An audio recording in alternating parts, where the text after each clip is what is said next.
good? Good to go. All right, let's go ahead and get started today. It's my honor as chair. I get to present a special colloquium today. This is our third attempt, but I think culminating in probably the way it ought to be and should be, presenting our 2021 Alumni Awardee winner, Bill Smith, who we had intended to award at the AMS annual meeting in Houston, which went virtual at the last minute.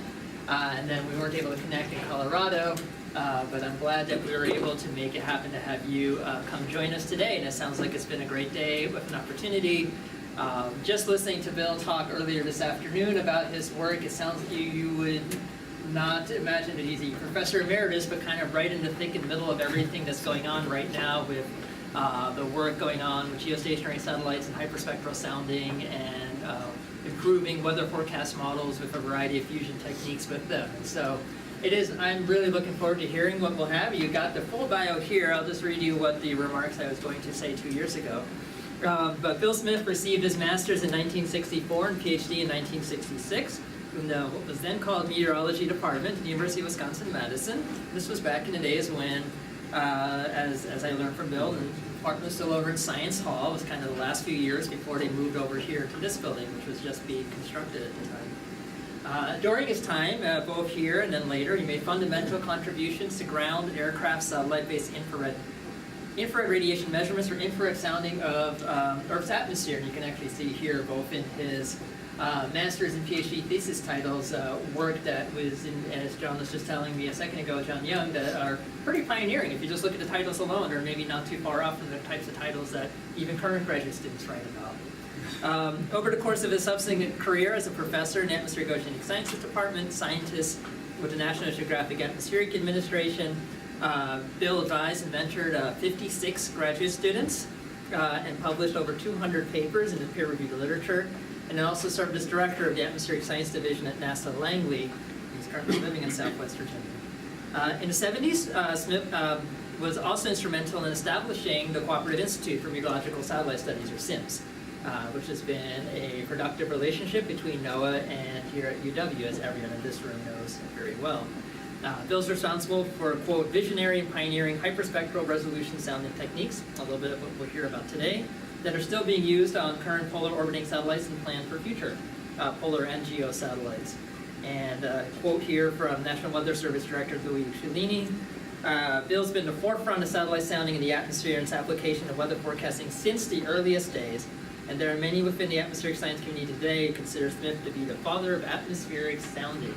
And with that, I'd ask Bill to come up because hopefully he has some room in his luggage, because we do have finally an opportunity to present you with our 2021 Outstanding Alumni Award.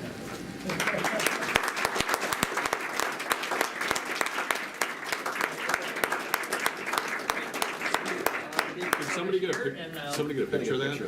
I think there was one, Scott got one in the back. All right, yep. good. Just making sure. Yeah, thank you. And with that, I will turn it over to you. Okay, well, thank you. This is really an award that means everything to me. This is where I really got started in my whole professional career, which I'm going to talk a little bit about today, and talk about some exciting things that we're doing. And I'm going to move along pretty fast because I am noted for having too many slides and running over all the time, so I'm going to try not to do that. I'd like to leave room for discussion at the end. So I'm going to go through the history fairly quickly, but I thought it would be of interest, especially to the students and new students and so on, who are a completely different generation that I'm from, to know about this history. So I will go through them fairly quickly. And so what I want to talk about is the satellite sounding program, which is the title of my talk. And I've been involved, you can see from my bachelor's and master's thesis, I've been involved in that for 60 years, believe it or not. This is an old man. The mic is working. Yeah. The mic's not working? That mic isn't working. Let's go with this one. Okay. Wait a minute. Try now. Okay, is that working? Yeah. Okay, I good. think I had it muted, so operator error. Well, maybe it was intentional. You might want to turn it off after you do this. Anyways, so I'm talking about the satellite sounding program, which really started with my PhD thesis for me. Of course, it was started earlier by other scientists who conceived of measuring vertical soundings from space, from a satellite and so on. And I got interested in that when I was in my bachelor's program, actually, at St. Louis University, and then came up here to work with the individuals that were mentioned on this first slide here, which I owe so much to for my career. You find out as you get older, you didn't do it yourself. You had lots and lots of support people. Some of the mentors were so extremely important to me for guiding me.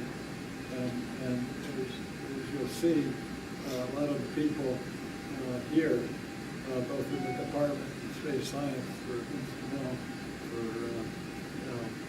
most of the success that I enjoyed in my career. But anyways, it all started in 1969 with the launch of the first atmospheric sounder on Nimbus 3 satellite, April 14th, 1969. The first launch actually failed. Okay, it went into the drink. That was on Nimbus, what was then Nimbus B, it was, which was launched in 1968, but it was a launch failure. And just to show you what NASA can do if it wants to do it, what it did then was it came back, it got all the PIs together of these instruments that were on that satellite on a Monday. The launch failure was on Saturday, and they said, let's think how we can get this mission done with what we have. And every instrument has prototypes, and so they all vowed, every experimenter vowed they would flight qualify their prototypes and get it up on another Nimbus satellite within 1 year. 1 year.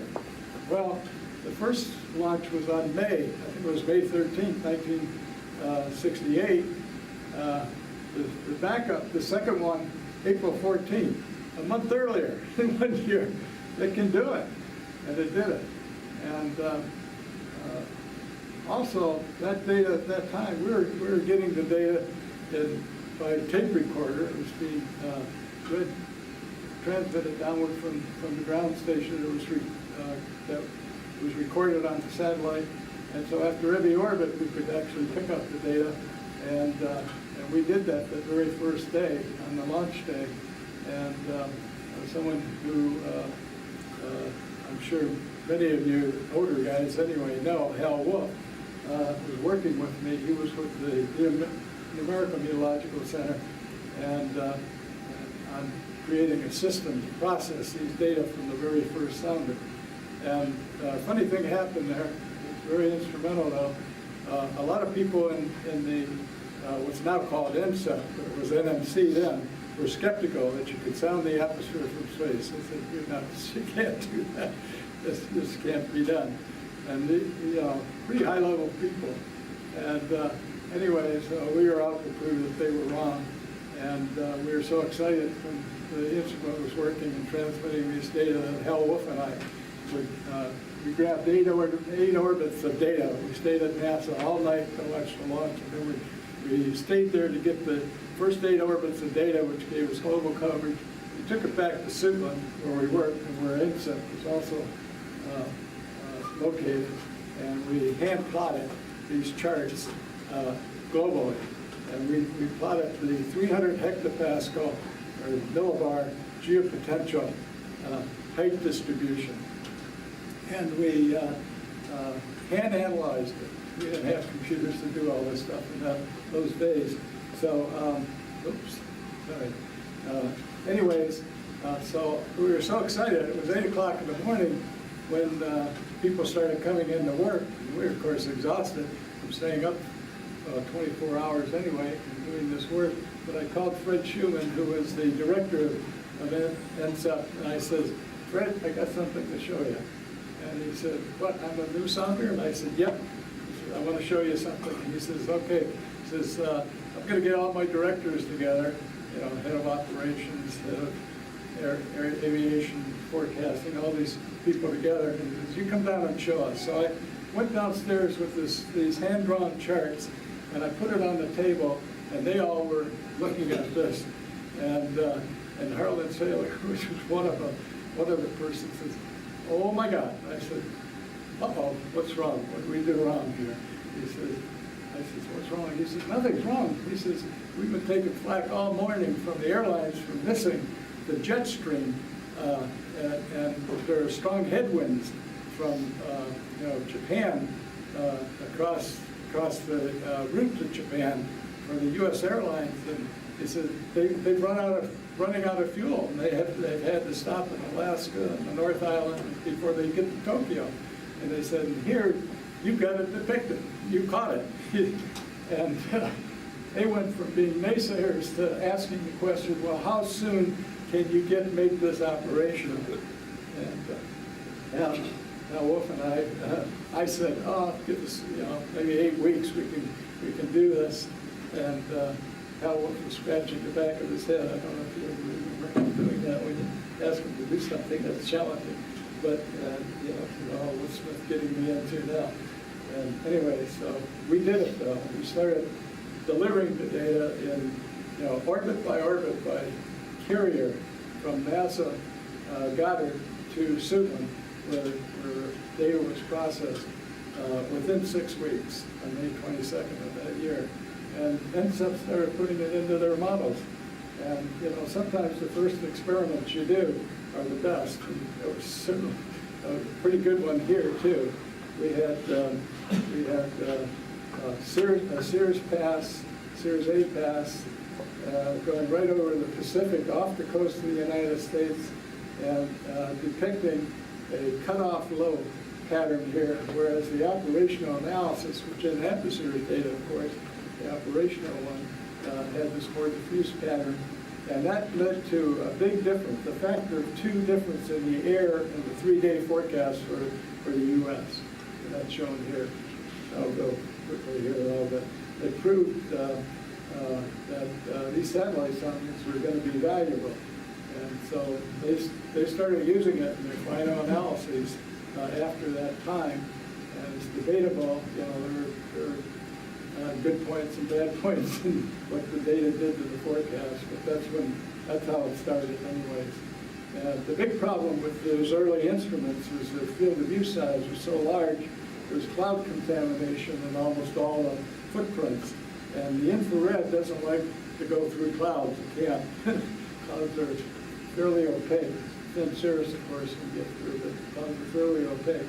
So the challenge was to get rid of that cloud contamination.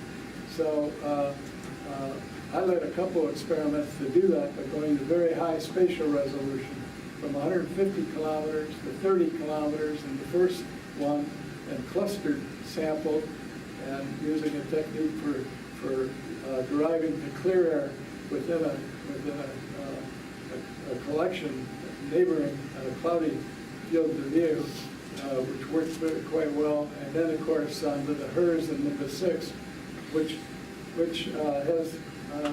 has a resolution down as high as 10 kilometers in the latest version of this Nimbus 6 high-resolution sounder. This first flew in 1955, and there's one of these instruments that's still operating from MEDOP B. Now, it's still today, providing good data.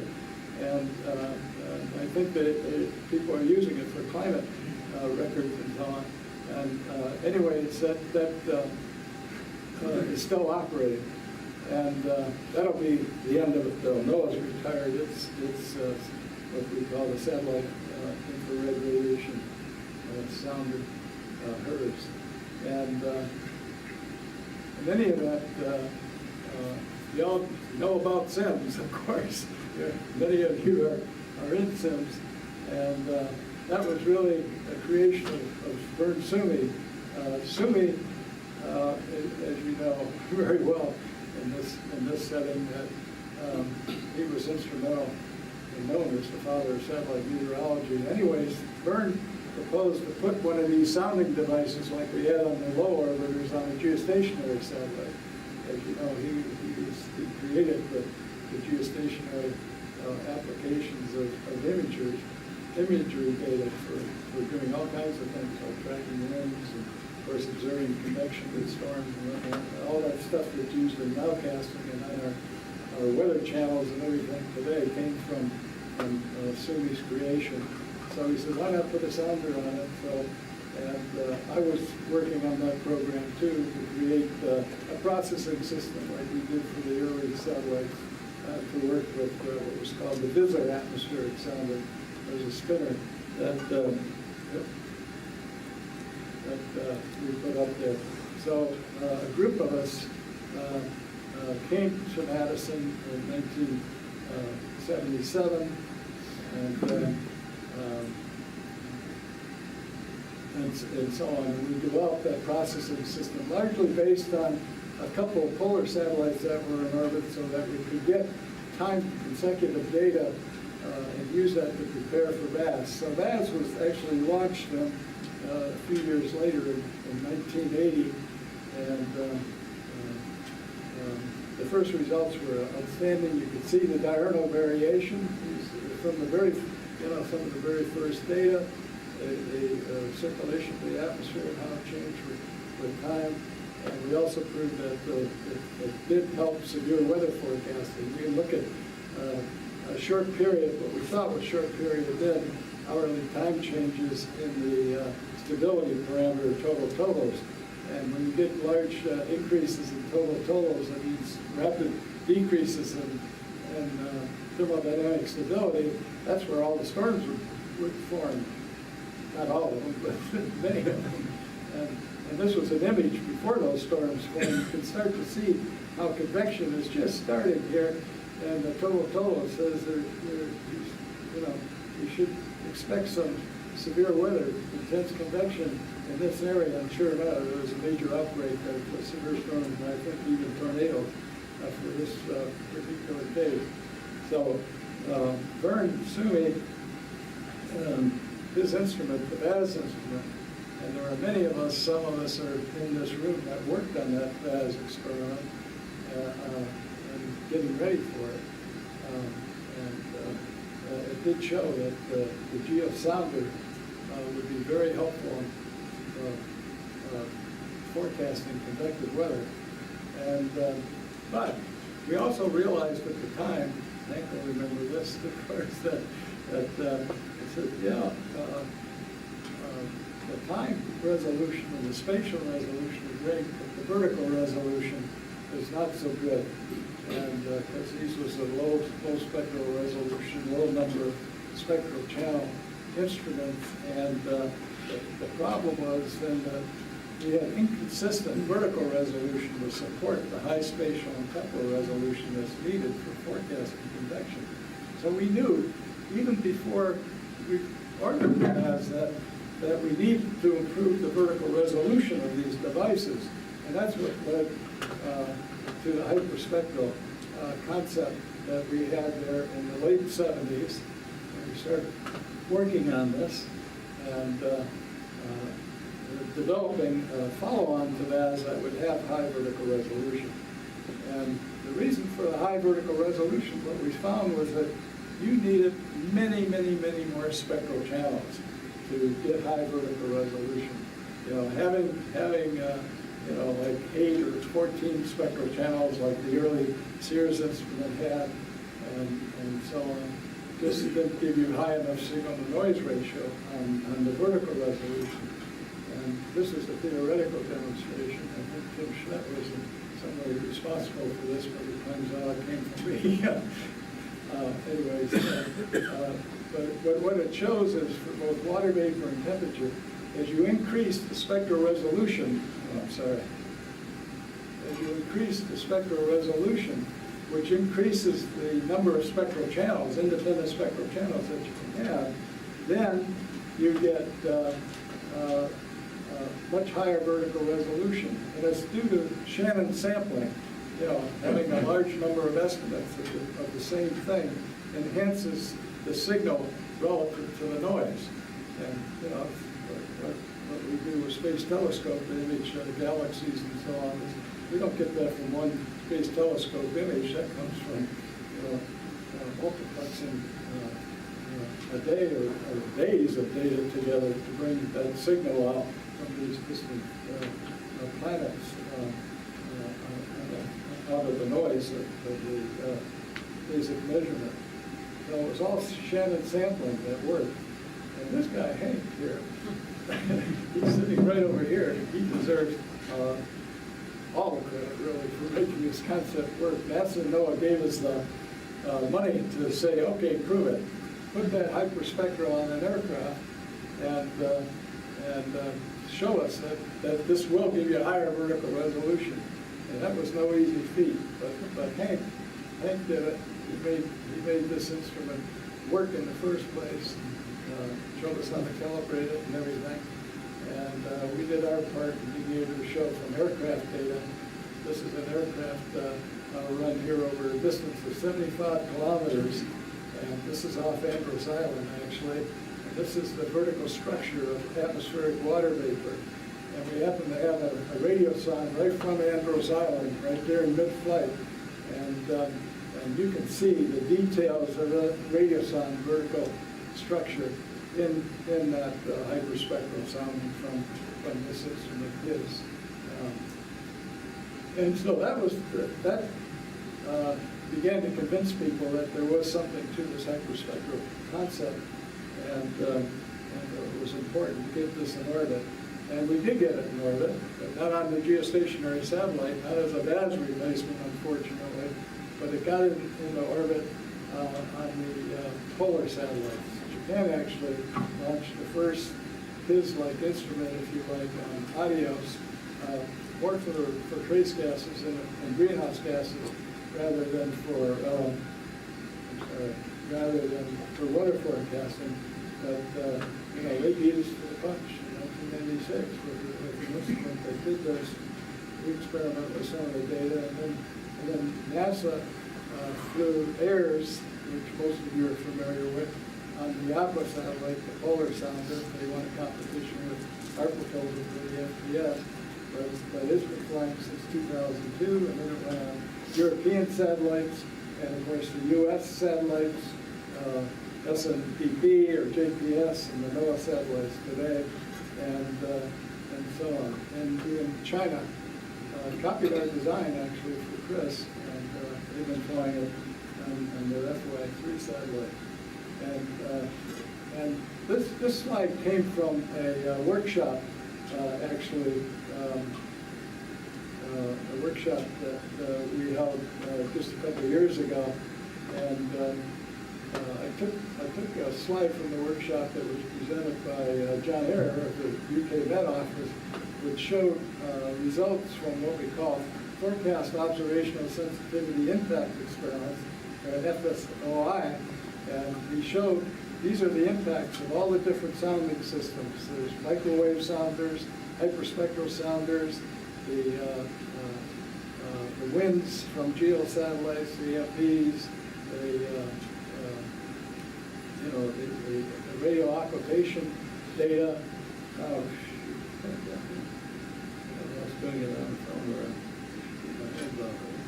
but aircraft data, conventional data, soundings, even ALIOS, which is a LiDAR sounder that's in space now, that the Europeans put up and so on.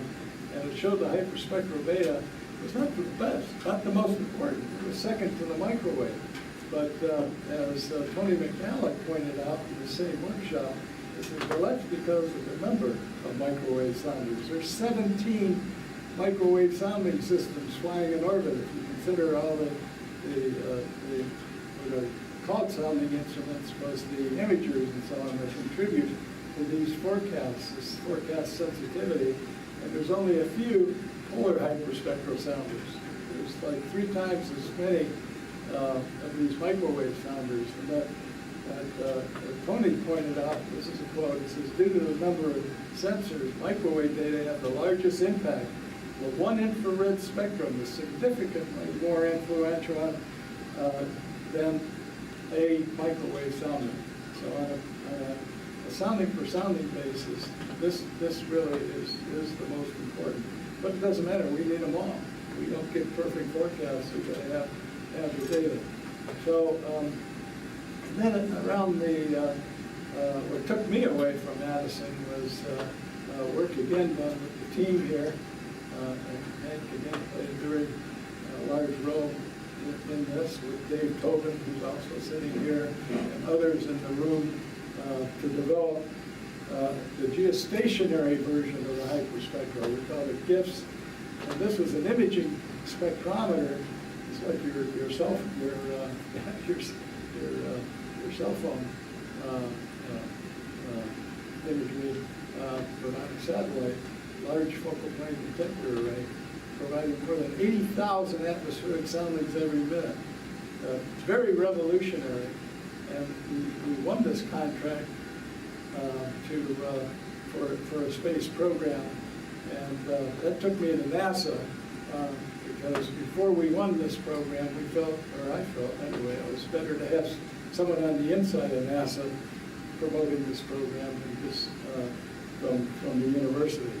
So we did that, and the great thing was that we were able to build the instrument, demonstrate it on the ground in thermal vacuum, image the moon and so on, but never get it in space because our president, politics again, came along and said, the president at that time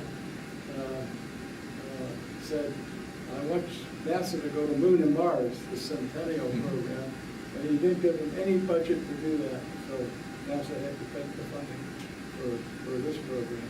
At least that was part of the reason, if not all of the reason why we didn't have a geohyperspectral sounder in orbit in the the first decade of this century. We were going to have that in orbit at the end of 2000, by 2010. But other countries picked up on it, and they're flying it. China's already launched 2 of these GIFS instruments. Europe is flying one next year, which will be almost a direct carbon copy of there are some differences, of course, because the technology changes and so on during this period, but just like GIFS and so on. And then Japan is building one for its Himawari 10 next generation satellite. Then we have the GeoXO program. Talked to Andy Heiding about this program, which will also finally give the U.S., maybe in the 2030s, a geo-hyperspectral, the VAS replacement. The VAS was launched in 1980. That's 50 plus years later. Unfortunate. We put the money into developing the technology, demonstrating the capability, and the rest of the world takes advantage of it, and we don't have it here at home. And so one of the things that this is the main thing I want to talk about is where we are now is, well, the geohyperspectral sounder didn't get on our GOES, next generation GOES program. It didn't get on the GOES 16 and the GOES 17 satellite.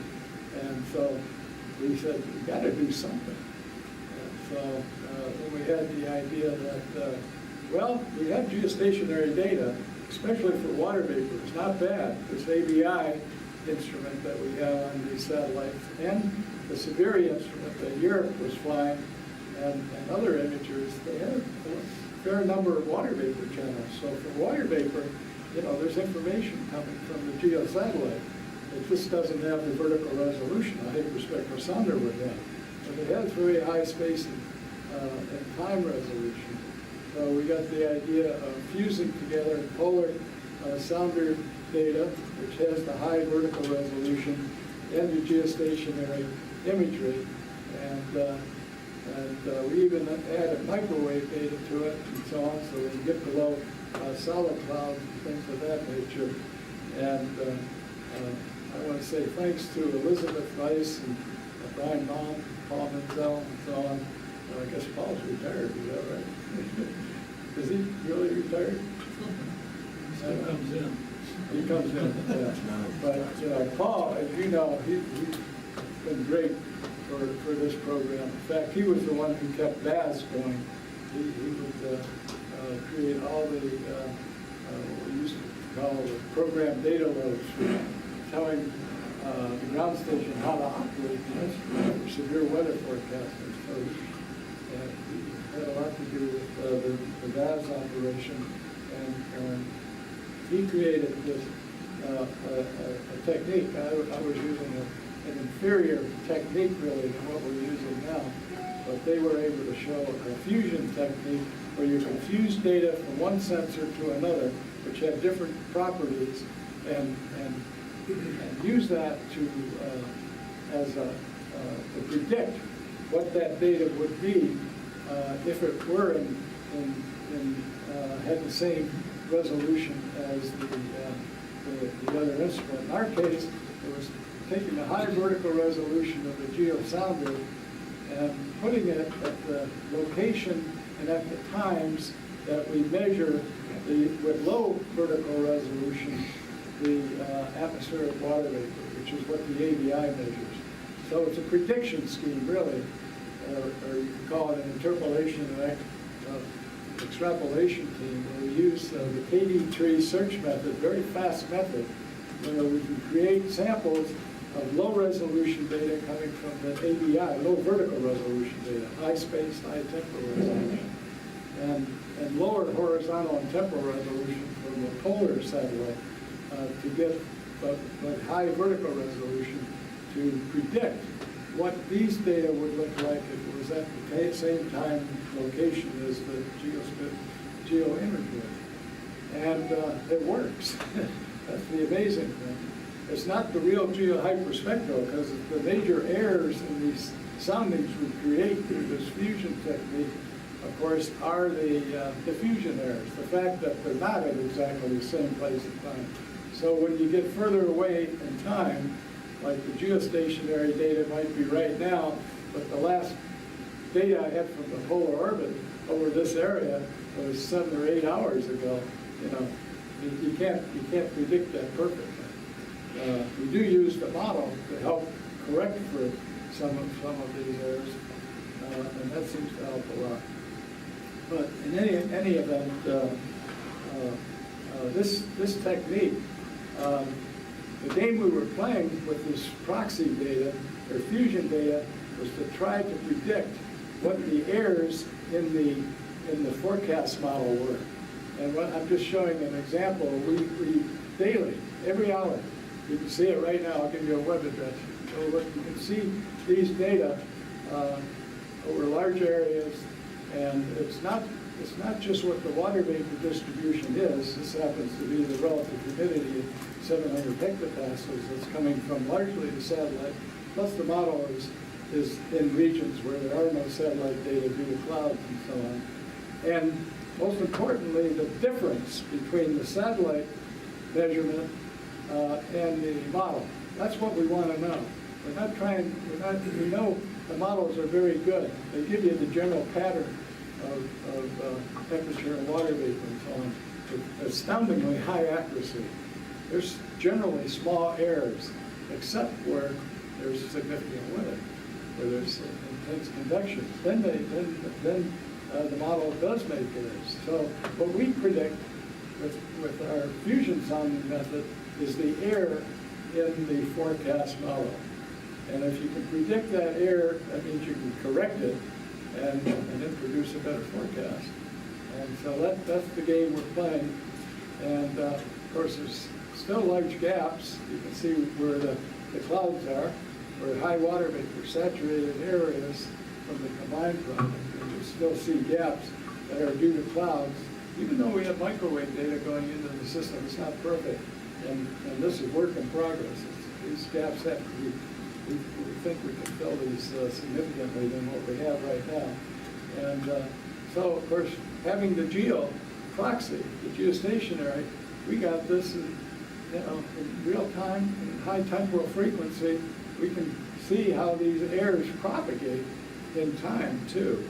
And this is important for severe weather forecasting. You see how they're propagated with regard to tornadic storm forecast or something of that nature, intense precip and that kind of thing.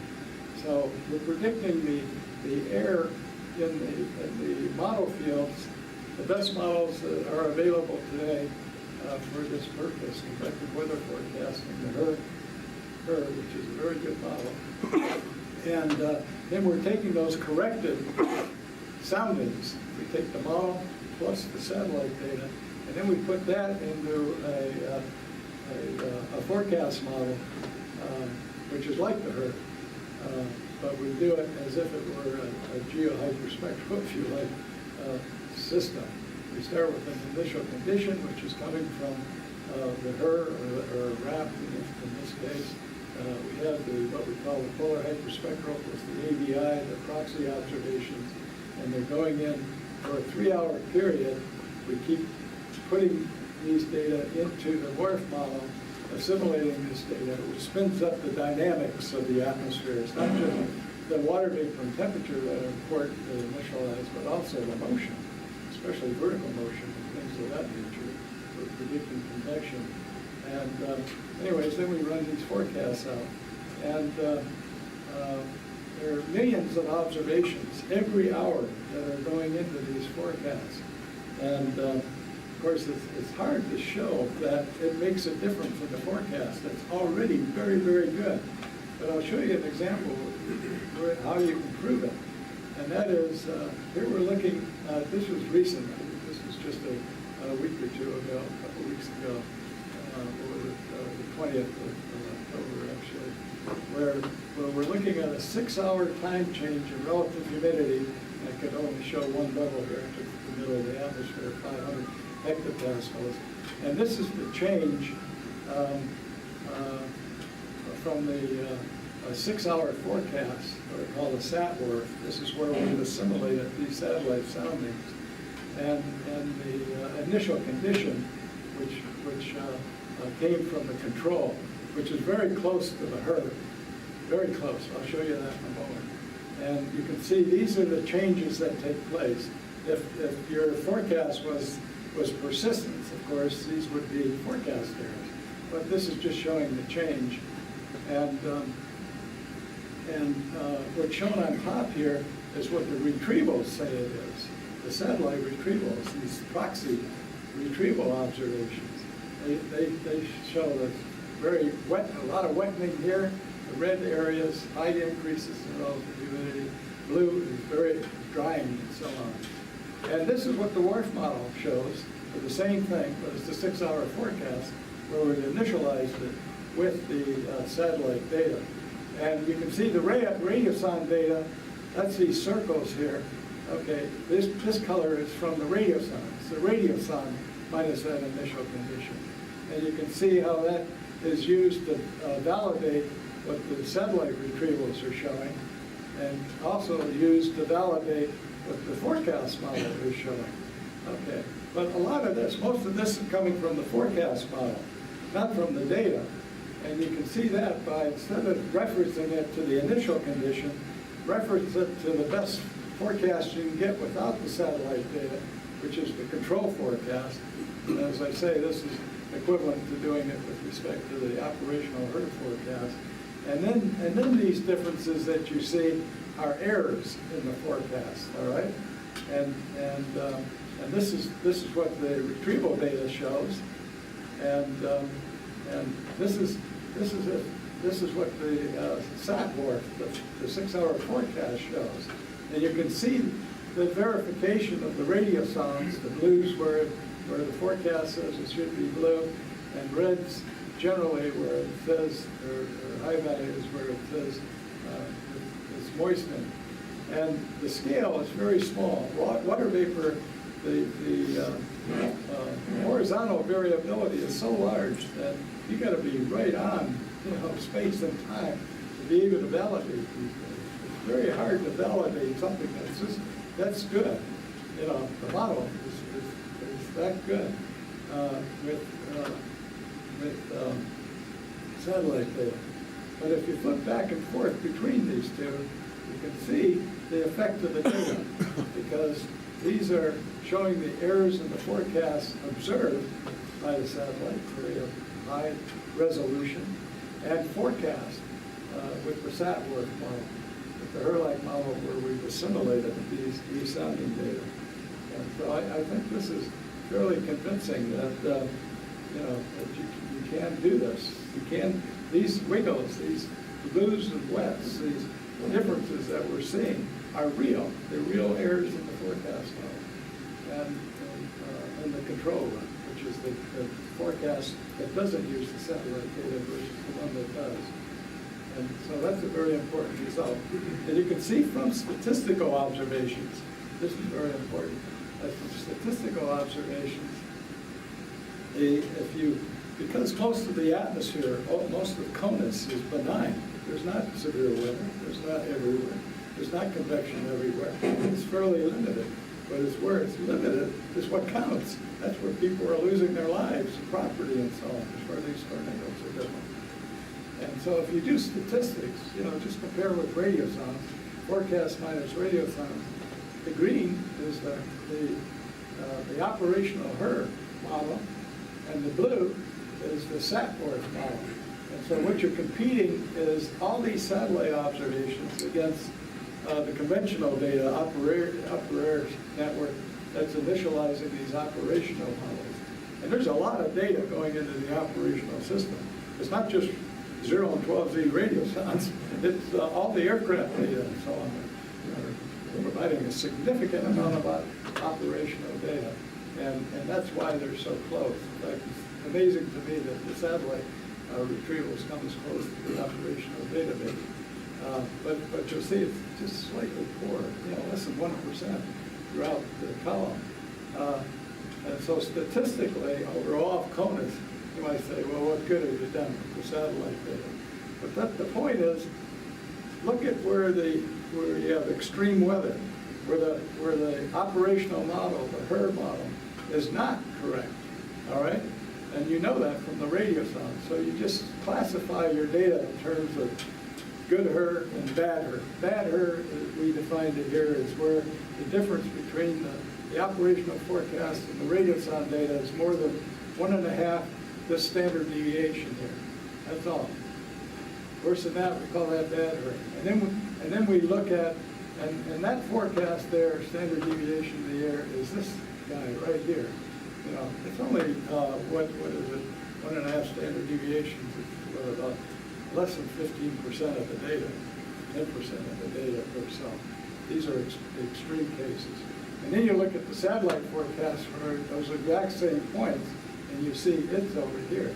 Its error is 10% smaller than the operation. That's significant when it comes to predicting convection. These small scale errors in the conventional database, there is lack of data, obviously, in some places in the atmosphere, especially where convection is occurring. You don't have the aircraft and the satellite data everywhere all the time, but we do have the satellite data, the fusion proxy data, nearly everywhere all the time, especially pre-convective conditions where it's largely clear sky. And anyways, we're just going to end up now, really. But Scott Lindstrom, who's here, thank you, Scott, for your contribution. Scott has contributed greatly to this program as well. So I'll show you in the next couple of slides. Very significant in verifying that there's something to this geostationary hyperspectral data.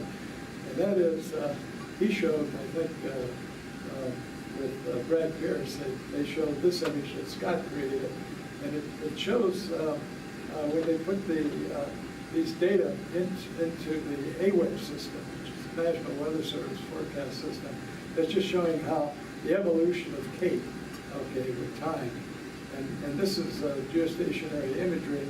Scott, interrupt if I'm saying something wrong here. And what you can see from the imagery is where these very intense convective storms are forming, right in this area here. And it's right where there's the strongest gradients in the Cape. That's measured with the satellite data forecast. And then Scott led us into the evaluation of operational utility of these data by participating in the what's called the hazardous weather test bed. Hazardous weather test bed is an experiment that the National Weather Service holds every year for testing new products. Well, a year ago, we entered it for the first time with what was called the PHS, which is really this proxy data I've been talking about, being used, putting in the forecast system, and then letting real forecasters evaluate what they see in the data. And they use that data. See, the data is not real time. By the time you get it out of the model, it's a couple hours old already. So what the forecasters do is use those forecasts as if they were real time. They use here the forecast during the first 4 hours to see how the atmosphere is going to change in time. It's like nowcasting, but it's using forecast data for nowcasting, even in real time. And what they noticed, what they said, these are quotes here, that this is from Kevin Theo, who runs this program for NOAA. They said, throughout the test bed, forecasters consistently use the PHS microwave AI, PHS, what they call PHS for short, to help identify the location of convection initiation and characteristics of ongoing thunderstorms. Gradients of MUK were used by forecasters to locate low-level boundary and their ability to initiate convection in their movement. Just like what Scott was showing in that image animation that I showed earlier. And then, just to bring this home, there was one case during this test bed which involved the University of Wisconsin. It was on June 22nd of 2022, and there was going to be the Madison Jazz Festival that I think was being held at the Wisconsin Union, all right? And the data showed that there's very severe convection over Iowa and so on, moving towards Madison. And 18Z, you can see that intensive development. And so the call was, do we cancel the Jazz Festival or do we go on with it? Because this looked like a very severe situation. And here's where the PHS data did the opposite. It didn't produce the development of severe weather. It showed that it was going to destabilize,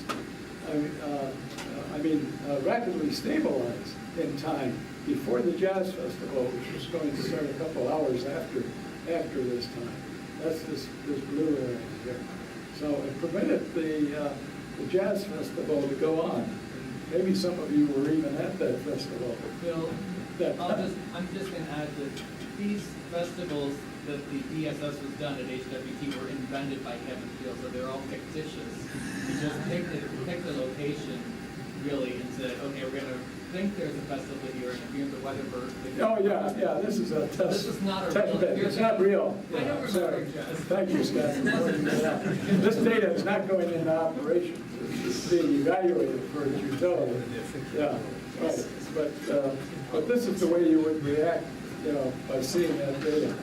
And anyways, and then, we have an experiment going on now called the ECO-D, where they're looking at the exhaust of jet aircraft and how it affects the atmosphere, the ecology of the aspects of jet exhaust. And also, we're using this program to also depict where contrails are going to form by jet aircraft. In other words, where aircraft are flying in either dry layers or moist layers. The idea here was, which my son Bill Jr. was involved in, was these contrails can affect climate, because they start off clear air. The jet comes through a moist layer and form contrails. You get a lot of jet traffic, like you get along the East Coast and around Chicago and things like that. And there's enough cirrus that builds up that this can affect global warming. So what would help to retard global warming would be to have air traffic controllers position aircraft into the dry layers so they don't form contrails.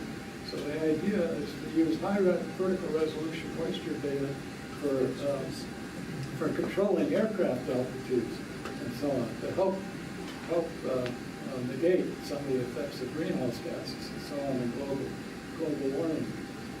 So Bill has a website where he's actually using our data. It's what we call PMN-ABI. It's the polar hyperspectral microwave and the ABI data to show what the humidity is at different levels of the atmosphere. And then he has a forecast system to predict then the probability of persistent contrails. And this is showing in this case here, which was just from last week, I think, the 23rd of October, where there's contrails, we have a high probability of being created if aircraft flew in this layer. And this is actually an observation from Bill's of showing all those contrails that are being produced. So there are other applications besides weather forecasting that are useful if we have high vertical resolution, timely data. And of course, our big program was to predict where tornadoes were going to develop. And so we automatically, every day, would compare the WRF model predictions, which assimilated satellite data, with those from the operational HER instrument. And this just shows one example how the difference in what's called the significant tornado parameter, which is a function of the stability of the atmosphere and the helicity, the spin of the atmosphere for forming convective storms. And anyways, we did this. There's 113 tornado events that are in this figure here. 113, and it shows, first of all, which forecasts were able to predict that there was going to be a severe storm there, and the satellite data increased that probability of overall by 10%, or 20%, I should say, in probability of severe storms. Doesn't sound like much. The HER is very good, so it often does quite well by itself. But you'll notice there is quite a difference in the magnitude of this STP for this case. And this just shows the higher the STP, the higher the probability, of course, should be of the storm. Bill, are those successes clustered in various intervals during this 6 to 20 August period? So, in other words, are there times when it really doesn't do well, and there are times where it far exceeds the HER? Right. So this is rating it here, broken up on the total number of cases into just cases where this STP is greater than 5, but less than 10, greater than 10, I'm sorry, greater than 5 total, and greater than 10, and greater than 15.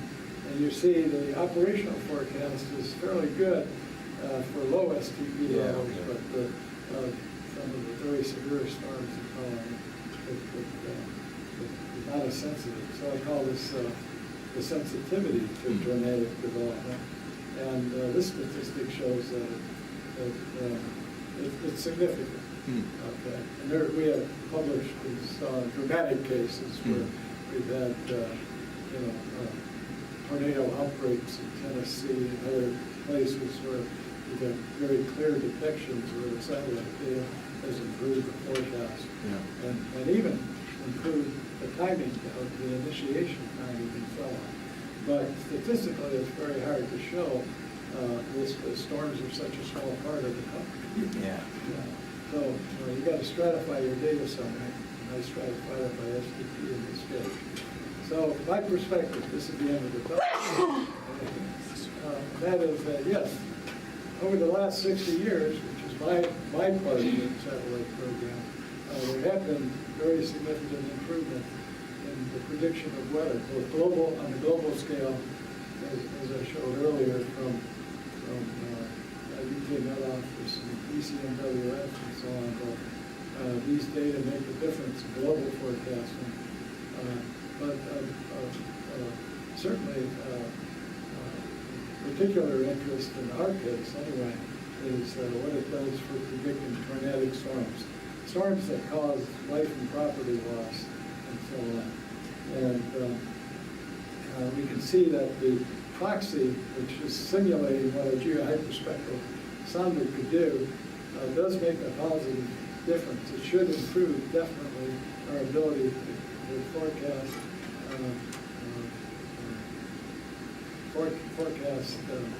severe storms.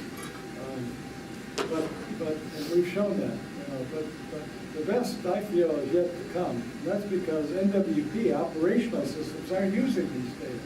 And the satellite data they use is a small amount. It's a small part of the spectrum. They do channel selection. They thin it spatially. They're not using the full resolution data. And that's what you get from a geohyperspectral instrument. It's just the full resolution. And you wouldn't have these fusion errors that we have in this proxy data. That's the shortcoming of the fusion data, is the further away you are in time and space from that geostationary imagery, the poorer the approximation of the high vertical resolution sounding is going to be. The real instrument would avoid those errors. But even with those errors, we can show that it makes a difference. And I really expect some exciting improvements to happen if we ever get that geohyperspectral instrument in orbit in terms of predicting convective weather across the United States. And if you want to look at this yourself, I just noted the website you can go to. You can do it right now if you want to see. But this stuff is not perfect by any means. I'm not pretending that it is.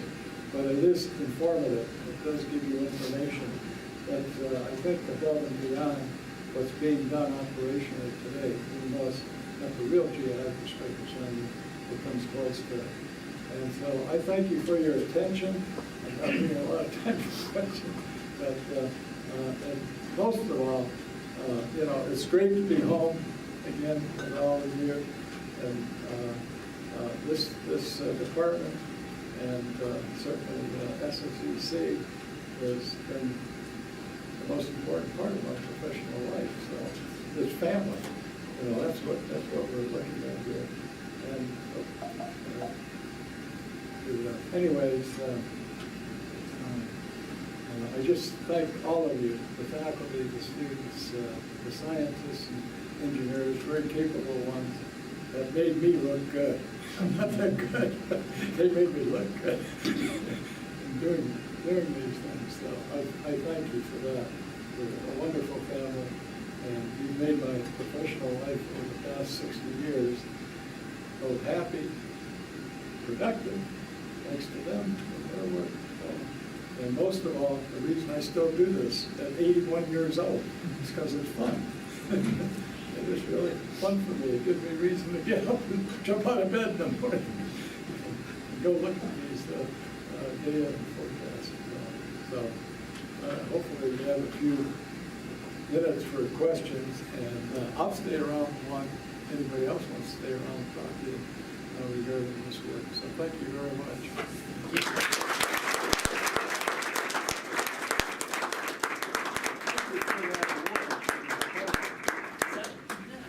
Very good. Yep. That's a pat on the back from the father, my professional father. We do have time for a few questions of the audience, and as Bill mentioned, he is around later today and I guess tomorrow as well for a little bit. Yeah, so great talk. I really enjoyed hearing about this. I have a couple different questions. One of them is you convinced me this hyperspectral data is really exciting. Is it available over the tropical oceans? It absolutely is. It is? Okay. And what is the kind of vertical resolution? At least 6 or 7 times a day, all the hyperspectral satellites. At every location? 6 or 7 times a day at every location over the tropical oceans, you can get vertically resolved humidity? Yeah, absolutely. I don't know why I didn't know that. I don't know either. Because it's being hidden from you. Well, I've been in this department for 10 years and no one told me. In fact, if we get funding to do it, we can even use the proxy system over tropical oceans. I'm happy with just... Southern hemisphere and things like that. I'm happy with just the statistics. So what's the vertical resolution? Well, it's not like a radius, it's a couple kilometers. Okay. About 1 to 2 kilometers, it depends. Depends on the structure of the atmosphere itself. And you can't get it in cloudy regions, is that the deal? Well, that's a shortcoming. The information below clouds comes from microwave, which does not have Vertical yeah, resolution. have the hyperspectral resolution, although a hyperspectral microwave instrument is under development and going to be tested next year, I think, from aircraft.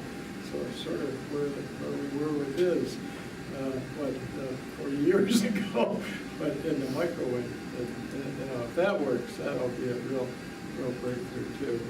So But then my other it may question. be hard to have the spatial resolution that we get with the infrared with the microwave, so I don't know how valuable it will be for convective forecasting, but certainly for larger scale forecasting, global forecasting, that would have a tremendous impact.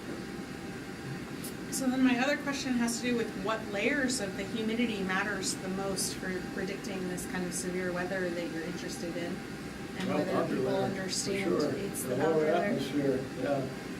Being able So to it's see where below that cloud rapid base, or- destabilization is taking place at low level, either due to moisture convergence or, surface heating or, the other things that, initiate convection.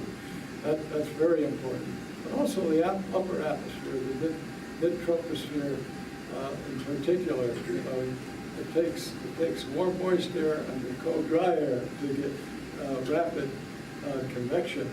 And so, knowing the temperature and water vapor of the middle atmosphere too is also important for severe storm forecasting. It's not all lower troposphere. Maybe Ralph can comment on that. He's much more expert than I am. It's critical. The low level moisture is the key. However, you also need the upper level dryness and cold air aloft. You need the convective stability that's required. And then you need the low level lifting, which is, to me, the notion of being able to look at the low level winds from the retrievals. Right.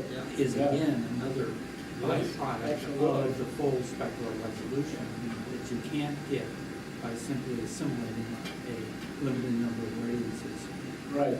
in a Right. variational scheme. But when you're assimilating, high resolution profile data, the winds are forced by the thermodynamic variations that you're observing that are real, time and space variations. The winds through the equations of motion have to respond to that. Maybe one more quick question, and then I'll follow up afterwards. John? You have a very specific group of examples here given for the application. You mentioned in your introduction applications to climate and atmospheric chemistry. Yes. And do you see that as being something that's going on to a comparable degree right now, or that's a hope for the future? Oh, no, there's a lot of work being done. The IASI instrument that's on MEDOC, for example, is really devoted much more to chemistry, as it is, or as much anyway, to chemistry as it is to weather forecasting. Different groups. The French are focused on chemistry, and the rest of Europe is more focused on the forecasting aspects, especially global prediction by UW-AOS and that office and agencies like that. But there's a lot being done in that too, and a lot of improvements that we can look forward to in the future as those instrument capabilities develop. Well, I do want to respect time. Again, we produce amazing, awesome alumni. See some of you future grad students up here on stage at 81 still doing groundbreaking research. Fully expect to see that. But right now, let's thank Bill again for presenting today.